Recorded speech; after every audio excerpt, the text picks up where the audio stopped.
A guy's walk in the park is the start of a lazy afternoon early June 1st. We begin with the scene 1 meter wide, which we view from just 1 meter away. Now every 10 seconds we will look from 10 times farther away, and our field of view will be 10 times wider.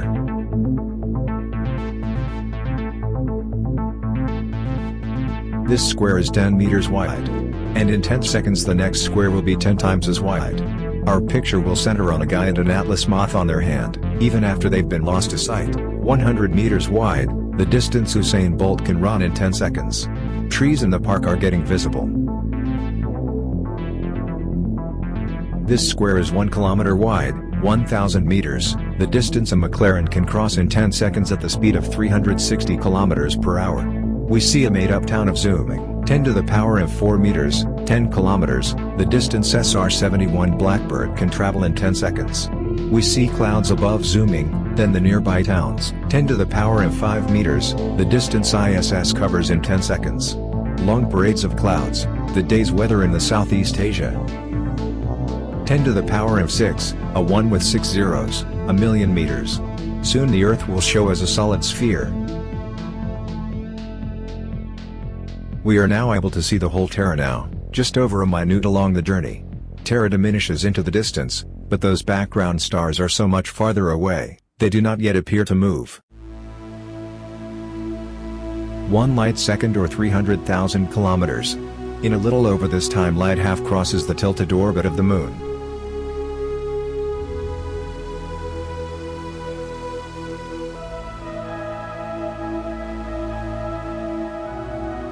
Now we spot the near-Earth asteroids crossing our planet's orbit. Now the other dots are the inner planets. Venus. And Mars. Then Mercury. Entering our field of view is the glowing center of our star system, the Sun. Followed by the massive outer planets, swinging wide in their big orbits.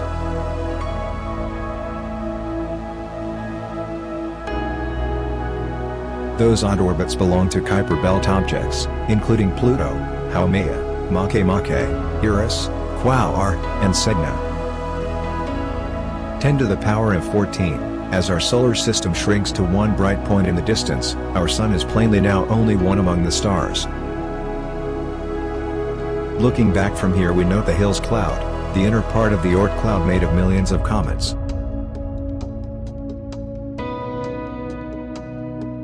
This square is 10 to the power of 16 meters, 1 light year, not yet out to the next star and exoplanets. Our last 10 seconds step took us 10 light years further. The next will be 100. Our perspective changes so much in each step now that even the background stars will appear to converge. At last we pass the bright stars Vega and Arcturus. Normal, but quite unfamiliar, stars and clouds of gas surround us as we traverse the Milky Way galaxy.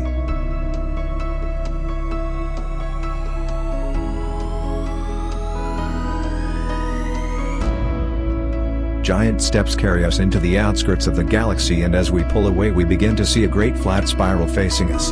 The time and path we chose to leave zooming have brought us out of the galaxy along the course nearly perpendicular to its disk. The 3 little satellite galaxies of our own are the clouds of Magellan and the Sagittarius dwarf galaxy, 10 to the power of 22, a million light years. Groups of galaxies bring a new level of structure to the scene. Glowing points are no longer single stars, but whole galaxies of stars seen as one. We pass the big Virgo cluster of galaxies among many others. 100 million light years out. Astronomers have discovered that the galaxies are moving away from one another, the universe is expanding.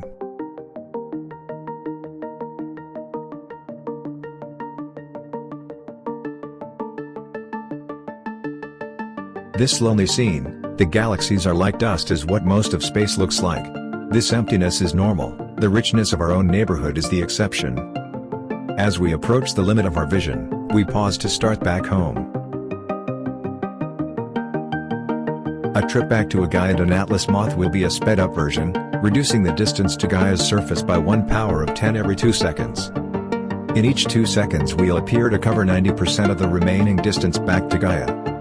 Notice the alternation between the great activity and relative inactivity? A rhythm that we will continue all the way into our next goal, a proton in the nucleus of a hydrogen atom inside a brain cell of an atlas moth sitting on the hand of our person in the park.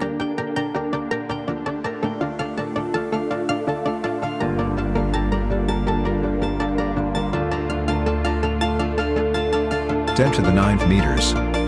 10 to the 8th. 7. 6. 5. 4. 3. 2. 1. We are back at our starting point. We slow down at 1 meter, 10 to the 0 power. Now we reduce the distance to our final destination by 90% every 10 seconds, each step is much smaller than the one before.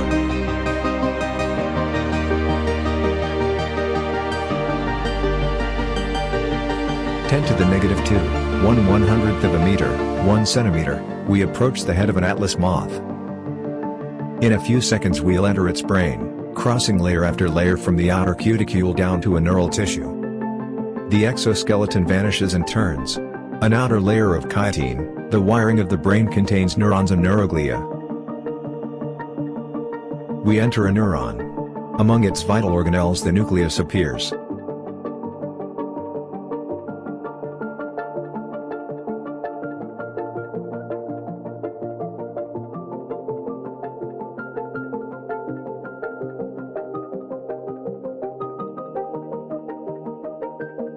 The nucleus within holds the heredity of a moth, in the coiled coils of DNA. As we close in we come to the double helix itself, a molecule like a long twisted ladder whose rungs of paired bases spell out twice, in an alphabet of 4 letters, the words of the powerful genetic message. At the atomic scale, the interplay of form and the motion becomes visible. We focus on one chemoplase group of atoms bonded together by a hydrogen atom. A single electron makes up the shell of the hydrogen itself. It appears in quantum motion as a swarm of shimmering points. At 10 to the negative 10 meters, 1 angstrom, we find ourselves right among this electron. Hydrogen has only 1 electron but elements like oxygen have multiple.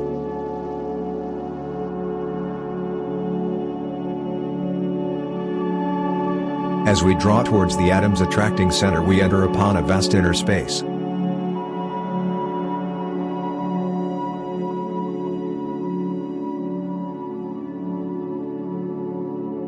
At last, the hydrogen nucleus, so massive and so small. This hydrogen nucleus is made of a single proton but the one of deuterium includes a neutron.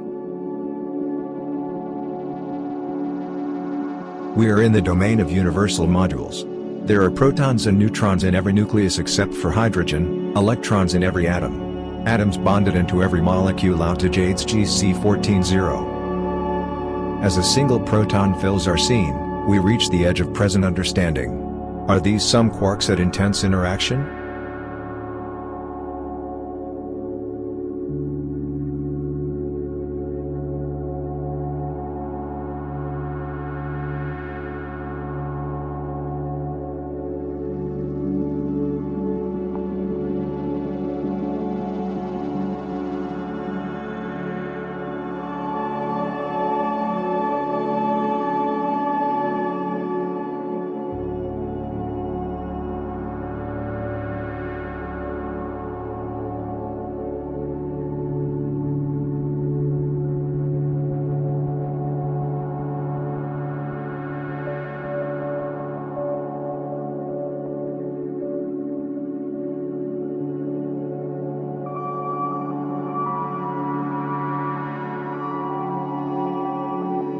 Our journey has taken us through 62 powers of 10.